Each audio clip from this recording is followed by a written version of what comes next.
So hello everyone and welcome back to this amazing channel जिसके अंदर आज हम करने वाले हैं इलेक्ट्रिसिटी। फिजिक्स का बहुत ही ज़्यादा इंपॉर्टेंट टॉपिक है और इस पूरे वीडियो के अंदर हम इलेक्ट्रिसिटी और heating effect of electric current के बारे में जानेंगे। बहुत सारे लॉज होते हैं, जूल्स लॉ, ओम्स लॉ, इन सभी के बारे में हम कंप्लीट नॉलेज इसी एक वीडियो के माध्यम से गेन करेंगे। एक वन शॉट वीडियो है, पूरा का पूरा चैप्टर, हर एक इंपॉर्टेंट पॉइंट इसके अंदर कवर किया जाएगा। तो बिना किसी देरी के स्टार्ट करते हैं आज के इस लेक्चर को।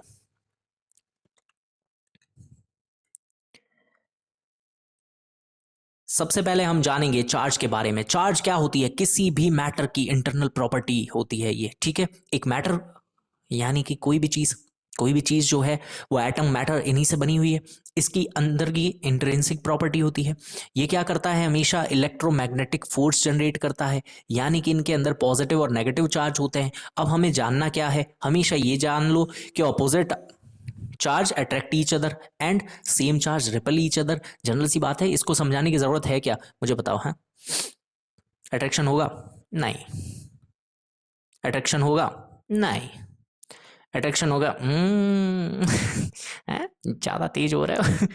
तो देखो, जनरल सी बात है, सेम चीजें आपस में क्या करती है? रेपल करती है, एक दूसरे को दूर भेजती है और ऑपोजिट चीजें अट्रैक्ट करेगी। प्लस और minus will attract each other. तो ये होता है चार्ज। अब इन्हीं चार्ज का अगर मैं क्या करवा दूं? फ्लो करवा दूं, इनको फटाफट भगाऊं, तो इनके फ्लो से क्या आएगा? करंट आएगा।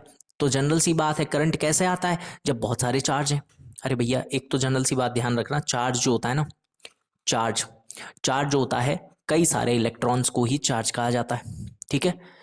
अब ये जो क्यू होता है, इसको क्या इसकी एसआई यूनिट क्या है? फटाफट मुझे कमेंट करके बता दो, एसआई यूनिट ऑफ चार्ज क्या है? कर दिया कमेंट? क्या सबने कूलाम का कमेंट किया?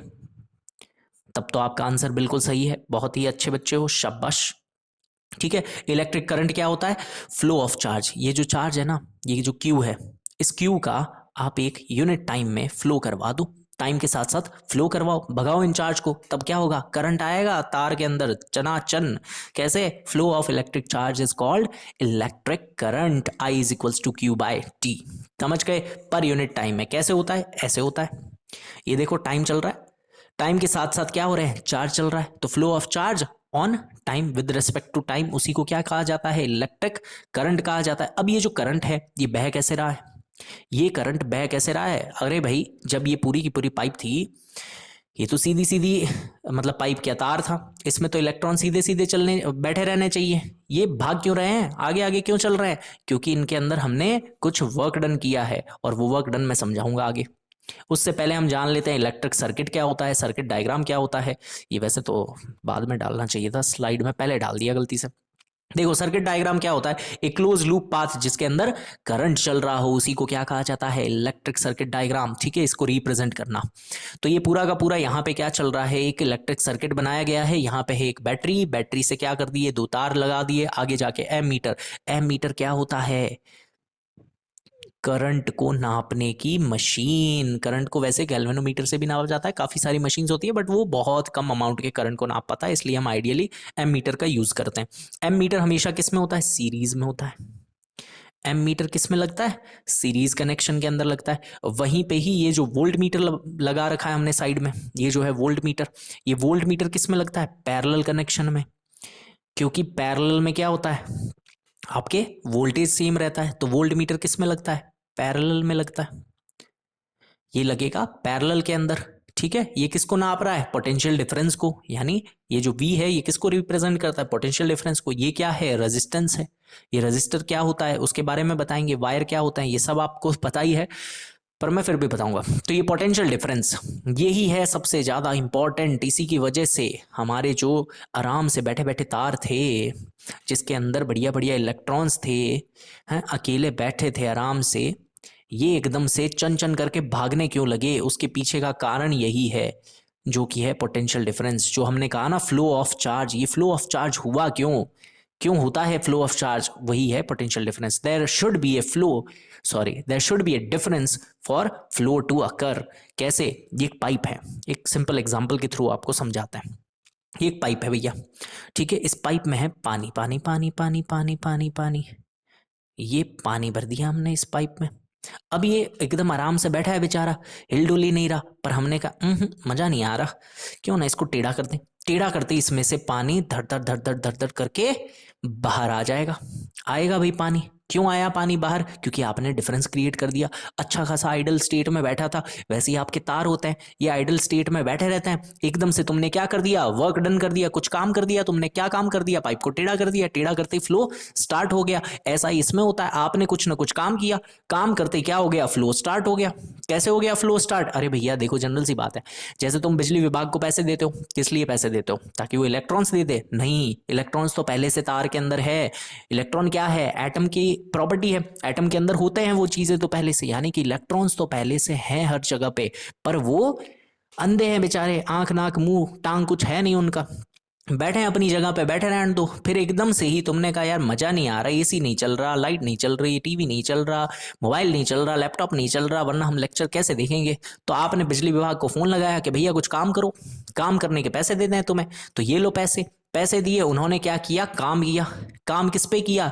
इस पूरे के पूरे इलेक्ट्रॉन्स पे किया, मतलब यहाँ पे चार्ज पे किया। जैसे ही उन्होंने काम किया, धक्का लगा, धक्का लगते ही चार्ज जो है फ्लो उसका स्टार्ट हो गया। तो ये फ्लो क्यों स्टार्ट हुआ? क्योंकि यहाँ पे काम हुआ। काम हुआ ना, इसी काम को क्या कहा जाता है? Potential difference. There should be a difference for the flow to occur. तो आपने क्या किया? काम किया। तो ये है वी। वी मतलब पोटेंशियल डिफरेंस। क्या करता है ये काम करता है, वर्क करता है। किस पे काम करता है? चार्ज पे काम करता है, ताकि वो क्या करे? भागना स्टार्ट कर दे। समझ गए? तो वी जो होता है वो work done per unit charge होता है। ये चार्ज के ऊपर आपने काम किया, उसी को हम क्या कहते हैं? Potential difference. इसकी ऐसा यूनिट बता दो, इसकी ऐसा यूनिट बता दो, क्या होती है? बोल तो चुके ही हैं अब, फिर भी आप बता दो। कमेंट कर दो जल्दी से, कर दिए कमेंट? अगली स्लाइड में बताऊंगा। ठीक है, अब हम जानेंगे ओम्स लॉ के बारे में। ओम्स लॉ को जानने से पहले मैं बता देता हूं, ऐसा यूनिट क्या थी इसकी? ऐसा यूनिट थी वोल्ट। ये आपको ध्यान रख लेना है, ठीक है? क्या होता है potential difference? Work done per unit charge. अब ये जो है ये सब चीजें आपको याद रखनी है, क्योंकि आगे हम इससे क्या करेंगे, क्या करेंगे, क्या करेंगे? हवन करेंगे, हवन करेंगे? नहीं करेंगे हवन, हम इससे एक डेरिवेशन करेंगे। ओम्स लॉ देखो भैया, सबसे ज्यादा इंपॉर्टेंट लॉ है इस पूरे के पूरे चैप्टर में। इससे क्या है कि डायरेक्ट डेरिवेशंस आते हैं, डायरेक्ट क्वेश्चंस आते हैं, बहुत ज्यादा इंपॉर्टेंट है, इसलिए हम इसको इंपॉर्टेंस भी उतनी ही ज्यादा देंगे। ओम जो है, ओम्स लॉ, ये क्या कहता है? किसने दिया था? देखो, ये साइमन ओम्स ने दिया था, ठीक है? साइमन ओम्स ने एक लॉ दिया था जिसका नाम था ओम्स लॉ। अब ये जो साइमन ओम हैं, ये कौन से सन के अंदर हुए थे? ये हुए थे 1827 में। अरे हुए नहीं थे 1827 में, इन्होंने लॉ दिया था अपना। क्या लॉ दिया था? कि जो भी आपका वोल्टेज है, जितना ज्यादा वोल्टेज लगेगा उतना ही ज्यादा क्या होगा? करंट, उतना ही ज्यादा करंट बहेगा। अभी मैं आपको बताता हूं, देखो एक बहुत ही सिंपल सी एग्जांपल के थ्रू। जितना ज्यादा वोल्ट उतना ज्यादा, मतलब जितना ज्यादा पोटेंशियल डिफरेंस उतना ही तेज करंट जाएगा। भाई आपने ज्यादा वर्क कर दिया ना, ज्यादा काम करने लग गए तुम तो। ओहो, पेन कहाँ गया? ये रहा। ज्यादा काम करने लग गए तुम, एग्जाम आ गए, एकदम से ज्यादा काम करने लग गए हैं, पूरे शरीर में चंचनाहट वह चल रही है तुम्हारे। कैसे चल रही है? क्योंकि तुम्हारे एग्जाम्स आ गए, तुम ज्यादा काम कर रहे हो, तो पूरे शरीर में करंट दौड़ रहा है। ठीक है, तो वोल्टेज जो है जितना ज्यादा होगा उतना ही ज्यादा करंट फ्लो करेगा। एक जनरल सी बात है।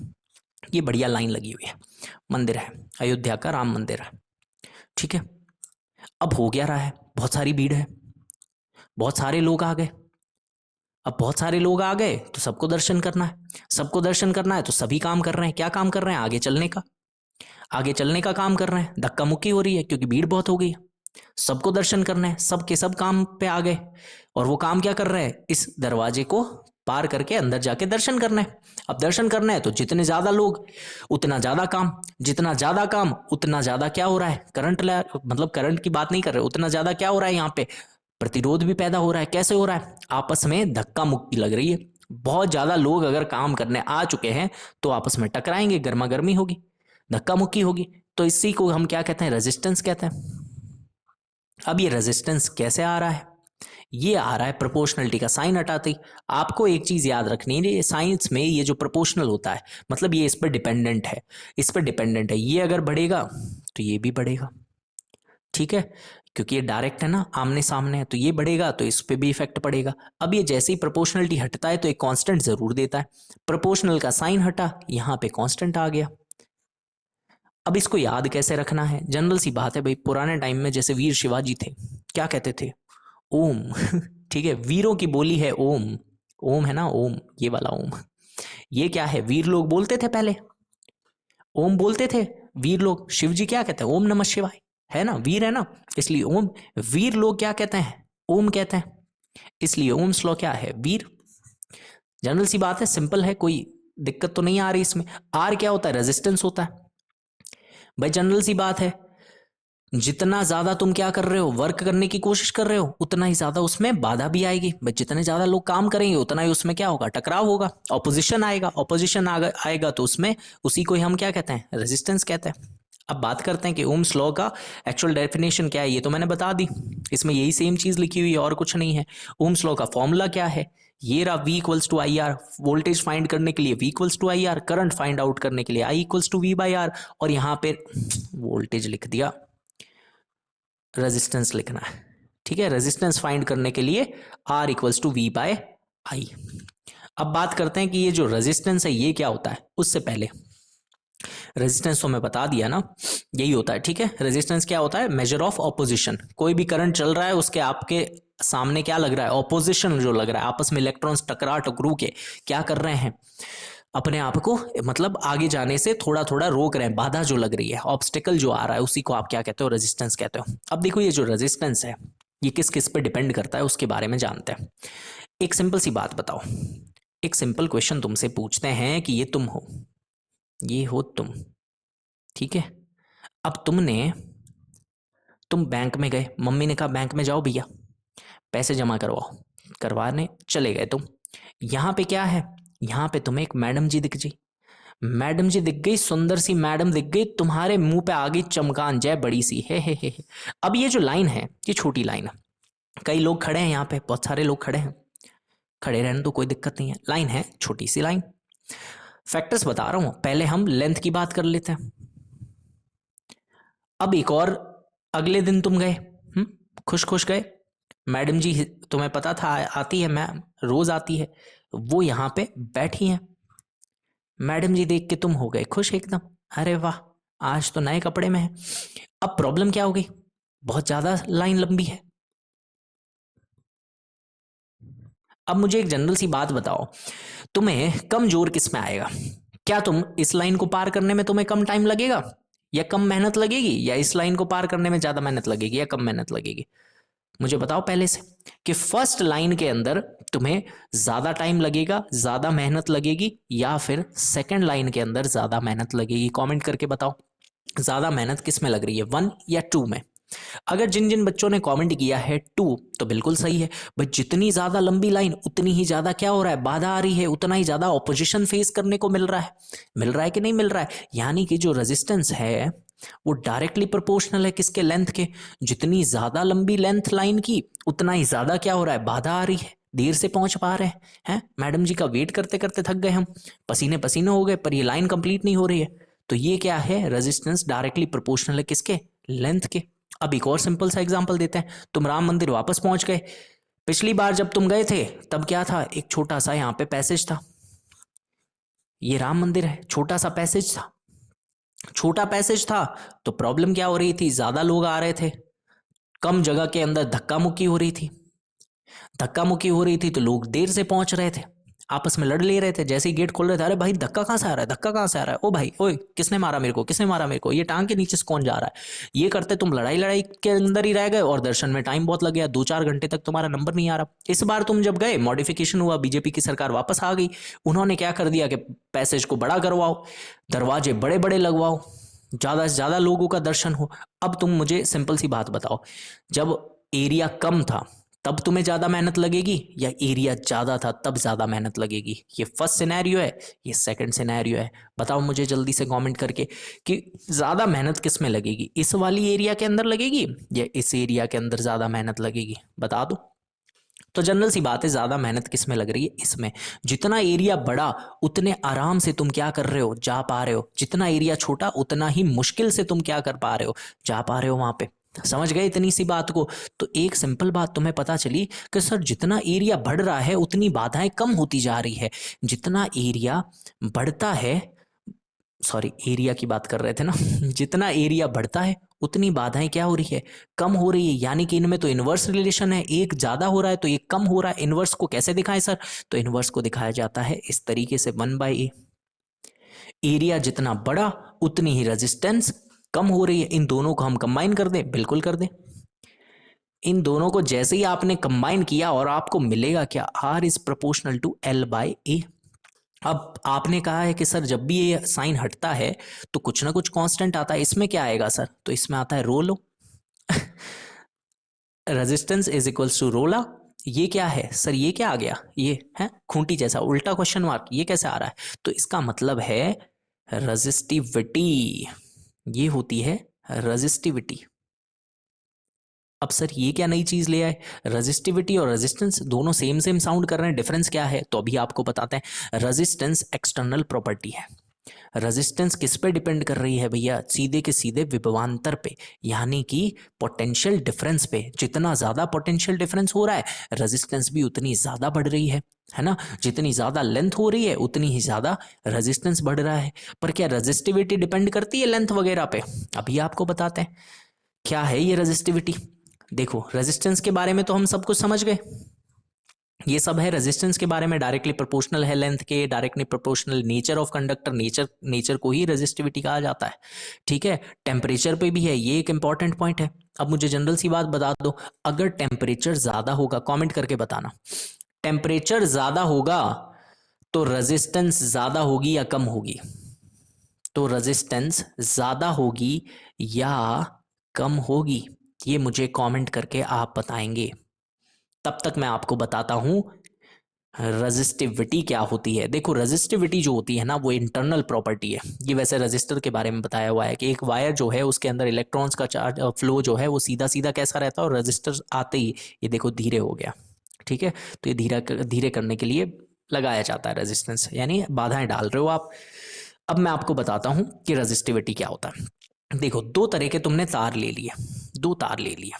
एक तो तुमने लिया लोहे का तार, ये तो किसका है? लोहे का तार है। ठीक है, आयरन वाला, Fe जो है ये आयरन का तार है। एक जो है वो आपके क्या है? कॉपर का है, कॉपर का तार है।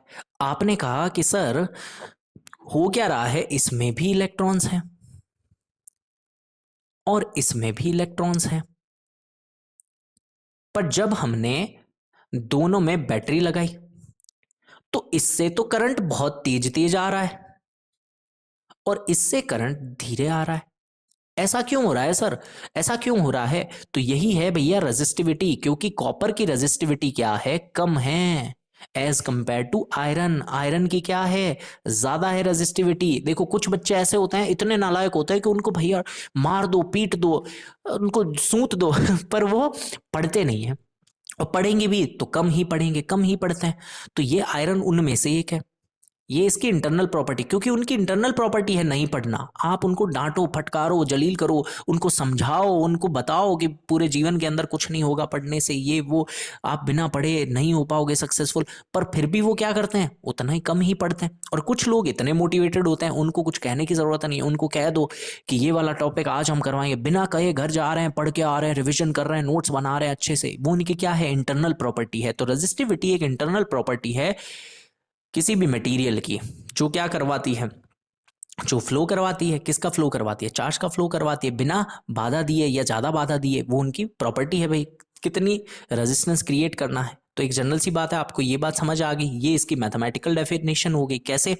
क्योंकि रो जो होता है, आर क्या होता है? रो एल बाय ए। तो यहां से आप क्या निकाल लोगे? रो का फॉर्मूला वो क्या होता है? राल ठीक है, आर एल, रालें गिर रही है, कोई दिक्कत नहीं है। देखो अब मैंने आपको एक चीज बताई थी कि जो ओम्स लॉ है, क्या मैंने ये बताया था क्या? सच सच बताओ, नहीं बताया था। देखो ओम्स लॉ जो है, इसमें जो आर है ना, रेजिस्टेंस, इस रेजिस्टेंस की एसआई यूनिट, ये क्या होती है? एसआई यूनिट होती है ओम। आप वो वाला ओम मत बनाना, वो ओम अलग है और ये ओम अलग है। ठीक है, क्या होता है? ओ एच एम, ओम। ये है इसकी एसआई यूनिट। अब जो रजिस्टिविटी है, कहाँ गया कहाँ गया, ये रहा। तो रजिस्टिविटी क्या होती है? ये ओम का उल्टा होती है, मोह। आप कहोगे कि सर ये क्या बोल रहे हो? अरे बिल्कुल सही बोल रहा हूँ, कई जगह पे इसको ओम इनवर्स भी लिखा हुआ होता है, ओम इनवर्स भी लिखा हुआ होता है। क्या है ऐसा यूनिट? मो। समझ गए इतनी सी बात को? बहुत अच्छे।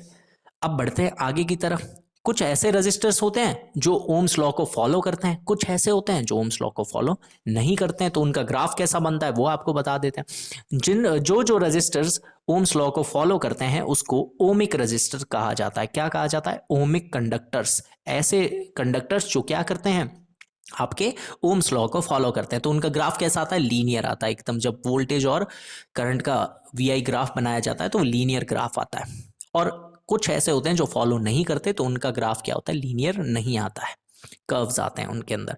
अब बात करते हैं सुपर कंडक्टर्स की। ऐसे कंडक्टर्स जो बिल्कुल रेजिस्टेंस दे ही ना, जो बिल्कुल बाधा ना दे, ऐसों को क्या कहा जाता है? Super conductors. ठीक है, ये वैसे तो हाइपोथेटिकल चीज है, पॉसिबल नहीं है प्रैक्टिकली सुपर कंडक्टर्स, बट जो बहुत ही कम, लगभग जीरो के आसपास रेजिस्टेंस दे उसी को हम सुपर कंडक्टर बोल देते हैं। अब आते हैं कॉम्बिनेशन ऑफ रेजिस्टर्स की तरफ। बेहद इंपॉर्टेंट चीज है ये, बहुत ही ज्यादा इंपॉर्टेंट। इसके फॉर्मूला के ऊपर क्वेश्चन आएगा ही आएगा, फिक्स है ये तो अब जान लेते हैं सबसे पहले सीरीज के अंदर। सीरीज का मतलब क्या होता है? S for series, S for सीधे, सीधा कनेक्शन जो कर दिया वही है सीरीज। ये इस तरीके से तार है, यहाँ पे तुमने एक रजिस्टर लगा दिया, फिर तार है, रजिस्टर लगा दिया, फिर तार है, रजिस्टर लगा दिया, इसी को आप क्या कहते हो? Series connection. ठीक है। अब आप कहोगे कि सर एक और चीज होती है पैरेलल, वो कैसे होगी? तो ये देखो पैरेलल ऐसे, ये पैरेलल हो गया। सही है क्या? ये है पैरेलल होता है? नहीं बेटे, ऐसे नहीं होता पैरेलल। पैरेलल मतलब ये नहीं होता कि जो भी चीज ऐसे होगी वो पैरेलल होगी, नहीं। इसमें क्या होता है कि जहां पे जॉइंट आ जाए वही पैरेलल है। क्या यहाँ पे जॉइंट आया? ये तो सीरीज ही है। अगर आप करंट चलाओगे तो ये तो पूरे में एक साथ जाएगा। अगर यहाँ पे आपने जॉइंट लगा दिया, अब ये आगे क्या हो गया? दो टुकड़ों में बट गया ना, इसको आप क्या कहोगे? पैरेलल कहोगे। समझ गए इतनी सी बात को? तब ठीक है। तो सीरीज क्या है? जिसमें करंट सेम चले, जिसमें करंट क्या चलता है? सेम चलता है। करंट सेम रहता है पूरे के अंदर, पर पोटेंशियल डिफरेंस बदल जाता है, क्योंकि आगे से आगे जो जो रेजिस्टर होगा वो इसके पोटेंशियल को क्या करता जाएगा? कंज्यूम करता जाएगा। तो दो रेजिस्टर वही होते हैं जो कंबाइन किस में हो रखे हैं? सीरीज के अंदर। तब जब करंट क्या हो? सेम हो। जैसे कि ये R1 R2 R3, तो इनका टोटल रेजिस्टेंस क्या होता है? इसके इक्वल ही होगा। कैसे होगा अभी निकालते हैं। इक्विवेलेंट रेजिस्टेंस निकालने का तरीका क्या है वो मैं आपको अभी समझाऊंगा। इसको आप डेरिवेशन भी देख लेना, क्योंकि ये डेरिवेशन डायरेक्ट एग्जाम के अंदर आता है। ठीक है, डायरेक्ट हम इसके डेरिवेशंस को भी देखेंगे। एक तो पैरेलल कनेक्शन के अंदर क्या क्या होता है और सीरीज कनेक्शन के अंदर क्या क्या होता है, क्योंकि एग्जाम में डायरेक्ट पूछे जाते हैं।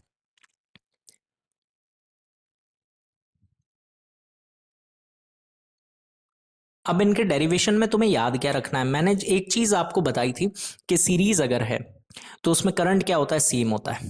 सीरीज में करंट सेम रहता है, तो डिफरेंट क्या रहता है? डिफरेंट रहता है पोटेंशियल डिफरेंस, यानी वी। तो जो चीज डिफरेंट रहती है ना उसको आपको ले लेना है। जैसे कि एक पूरा का पूरा कनेक्शन है, इसमें आपके एक रेजिस्टेंस लगा हुआ है, एक रजिस्टर और लगा हुआ है, एक रजिस्टर और लगा हुआ है। इस तरीके से चल रहा है, आगे भी चलता रहेगा, कोई दिक्कत नहीं है। आपको क्या कर लेना है? वोल्टेज इसका क्या रहेगा? जैसे कि इसमें पोटेंशियल डिफरेंस अलग अलग रहेगा, तो हम पूरा पोटेंशियल डिफरेंस निकाल लेंगे। कैसे? V1 इसका रहेगा, V2 इसको अलग मिलेगा, V3 इसको अलग मिलेगा। अब आप क्या कर लो? ओम्स लॉ का यूज कर लो। वीरो का है ओम लॉ, ये लो। V जो है IR होगा, करंट तो सेम चल रहा है सब में, तो यहाँ पे I कैपिटल R है। इधर जो है I R1 है, इधर जो है I R2 है, इधर जो है I R3 है। अब सब में करंट तो सेम है, कॉमन ले लो करंट को, आई को कॉमन ले लो, अंदर क्या बच गया? R1 R2 R3। यहां पे क्या है? आई आर, आई से आई कट, आर क्या आ गया? जो इक्विवेलेंट है रेजिस्टेंस वो क्या आ गया? R1 R2 R3। ये फॉर्मूला किसका है? ये फॉर्मूला है सीरीज कनेक्शन के अंदर, सीरीज कॉम्बिनेशन के अंदर इक्विवेलेंट रेजिस्टेंस का। आर ई क्यू भी लिखा जाता है इसको, आर टोटल भी लिखा जाता है इसको। ठीक है, या कैपिटल आर भी लिख सकते हो। ऐसे ही पैरेलल के अंदर, पैरेलल में क्या होगा? ऐसे कॉम्बिनेशन जिसके अंदर सेम पोटेंशियल डिफरेंस हो, यानी V सेम चल रहा हो, कैसा दिखता है ये, ऐसा दिखता है, ऐसा दिखता है इसके अंदर। देखो यहाँ से बैटरी लगाई, करंट गया और आगे जा करके इसका पोटेंशियल डिफरेंस जो है वो सेम चल रहा है, पर करंट क्या हो जाता है, इक्वली डिस्ट्रीब्यूट हो जाता है आगे से आगे। समझे कि नहीं समझे? इसमें क्या होता है, V जो है वो बिल्कुल सेम रहेगा बट करंट क्या रहेगा, डिफरेंट। इसको अलग करंट मिल रहा है, इसको अलग करंट मिल रहा है, इसको अलग करंट मिल रहा है, ऐसे चल रहा होता है। समझे कि नहीं समझे? अब बता देते हैं इनका कॉम्बिनेशन कैसे है।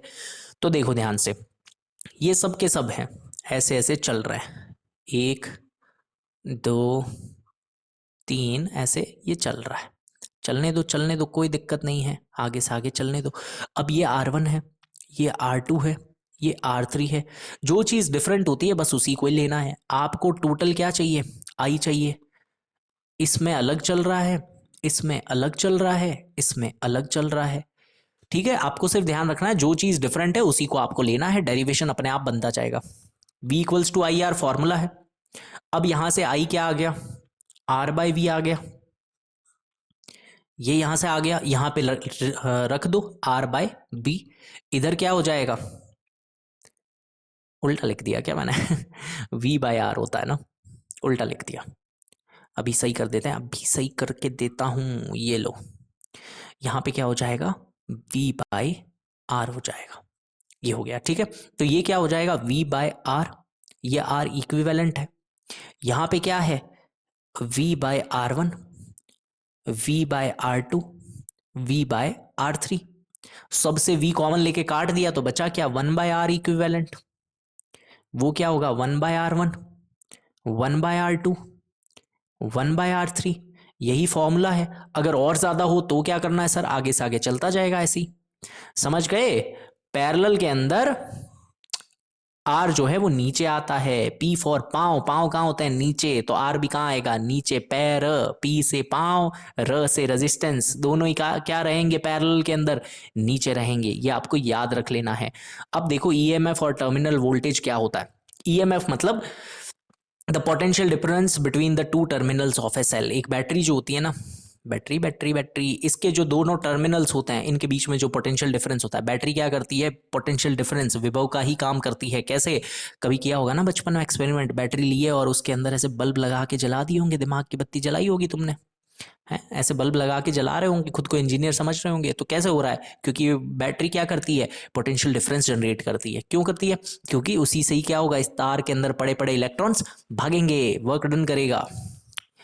ठीक है भाई। टर्मिनल वोल्टेज क्या होता है, the potential difference between two terminals of a cell when the current is flowing through the circuit. ये तो क्या होता है कि करंट फ्लो ना कर रहा हो तब जो बैटरी के अंदर रहेगा ना, ये बैटरी है, इसके अंदर कोई आपने सर्किट नहीं लगाया, तब जो इसके अंदर पोटेंशियल डिफरेंस रहेगा वो तो होता है ईएमएफ, इलेक्ट्रोमोटिव फोर्स जिसे कहा जाता है। और अगर आपने ऐसे तार तूर लगा के बढ़िया और बल्ब जला रहे हो एकदम टिंग, दिमाग की बत्ती, तब ये सर्किट चल रहा है, तो तब क्या है, ये टर्मिनल वोल्टेज होता है जो इसके अंदर चल रहा होता है तब के टाइम पे। तो बस ये याद रखने की बात है, कभी कभार पूछ लेता है। आगे बढ़ते हैं। अब आ रहा है heating effect of electric current. तो ये भी बहुत ही ज़्यादा इंपॉर्टेंट टॉपिक है इस पूरे के पूरे चैप्टर का। चैप्टर काफ़ी इजी रहने वाला है, चिंता मत करो। एक दो क्वेश्चंस भी मैं आपको इसके ऊपर अभी करवाऊंगा।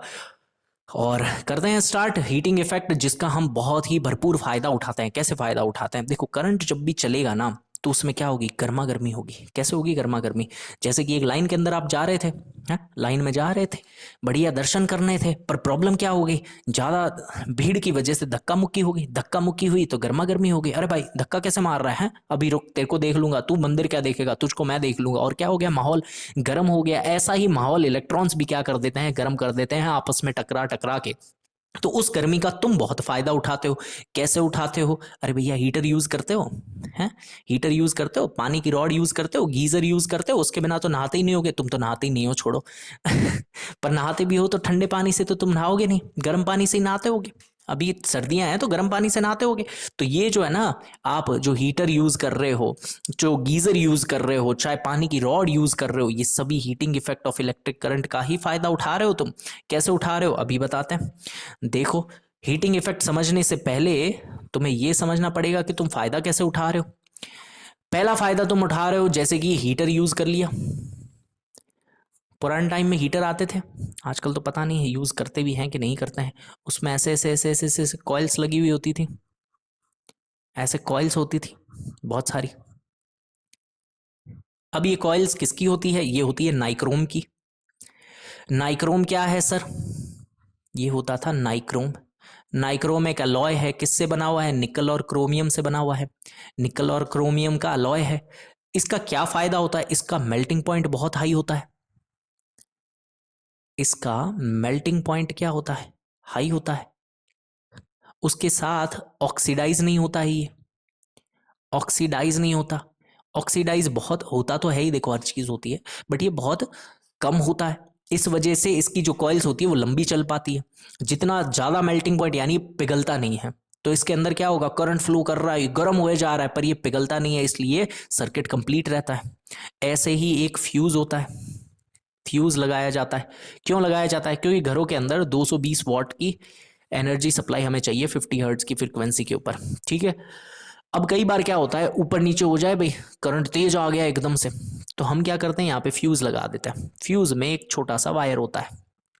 इसका मेल्टिंग पॉइंट बहुत कम होता है। इसका मेल्टिंग पॉइंट बहुत ही कम होता है। यहाँ पे सपोज दैट आपने फ्रिज फ्रिज लगा दिया कुछ है, फ्रिज फ्रिज लगा दिए बढ़िया, एलजी वाला या सैमसंग वाला कुछ लगा दियो, अलमारी जैसा लग रहा है तो इसका मेल्टिंग पॉइंट क्या होता है? ये फ्यूज है। फ्यूज वायर का मेल्टिंग पॉइंट बहुत कम होता है। एकदम से ही तेज करंट आया, गर्म होते ही ये क्या हो जाता है? टूट जाता है। अरे भाई मैं तो टूट गया। अब ये टूटते ही क्या होगा? टूटते ही सर्किट इनकम्प्लीट हो गया। तो ये जो तेज करंट आया वो हमारे इलेक्ट्रिक अप्लायंस तक गया ही नहीं। इससे अप्लायंस क्या हो जाते हैं? सेफ रहते हैं। क्योंकि तेज करंट आता है, इसकी अंदर के कंप्रेसर खराब हो जाता। तो फ्यूज क्या करता है? उस चीज को बचा लेता है। और क्या होता है? और क्या होता है? और होता है बल्ब। और होता है बल्ब।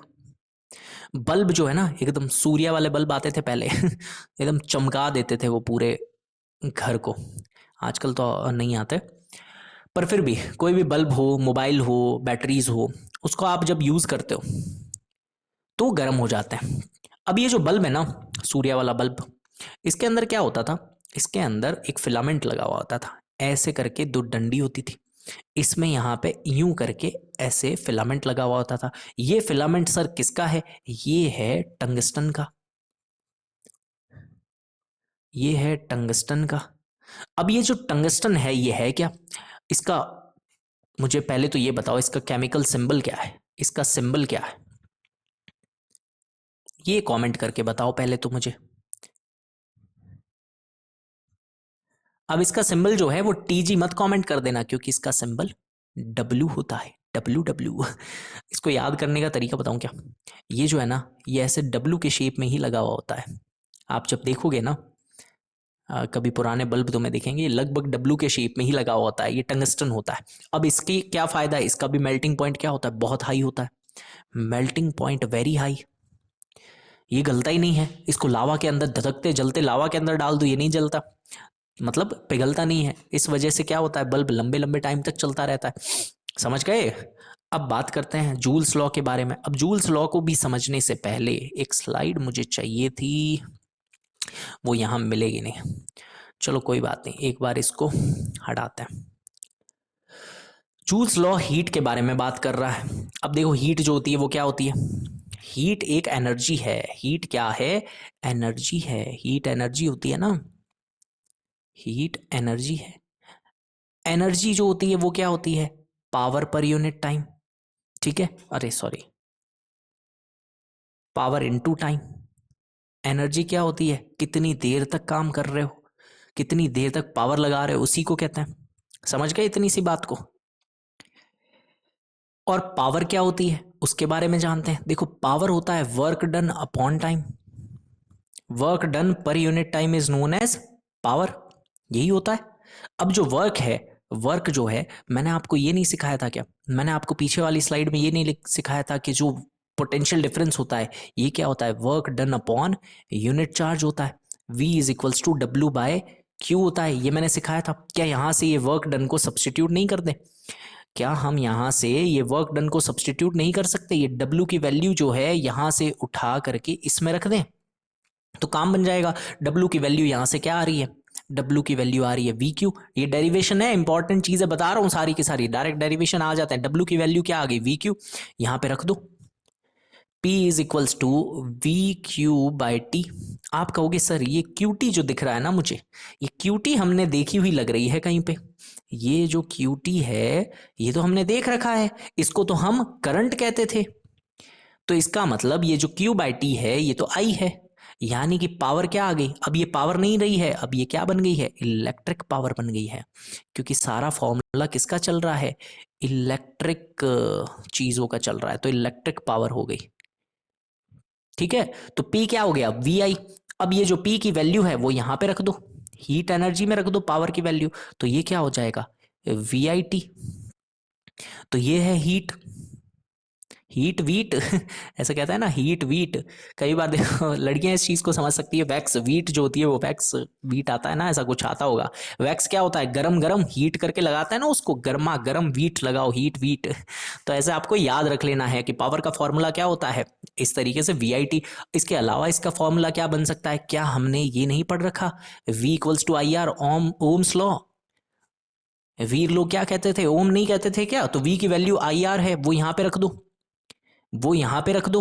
तो v की जगह अगर आप आई आर रख दोगे, इस v की जगह क्या रख दिया तुमने, आई आर रख दिया, इसकी जगह पे ये आई आर रख दिया।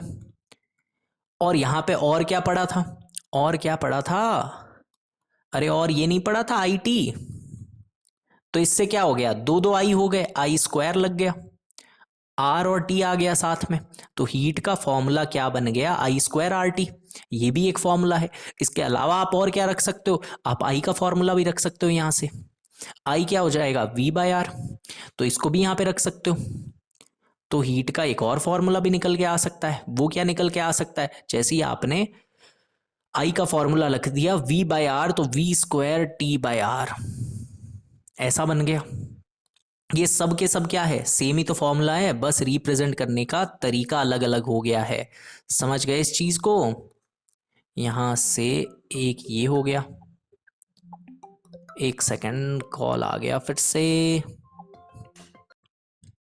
तो ये जो तीनों फॉर्मूला है ये है किसके, ये है तो हीट के ही, पर तीनों को रिप्रेजेंट करने का तरीका अलग अलग है। और क्या था, एक ये वी आई टी जो था ना, ये था। समझ आ गए, तो ये थे हीट के फॉर्मूला, ये सारी चीज यहाँ पे लिखी हुई है। हीट जो है वो स्क्वायर ऑफ द करंट यानी स्क्वायर के प्रोपोर्शनल होती है, आई स्क्वायर के।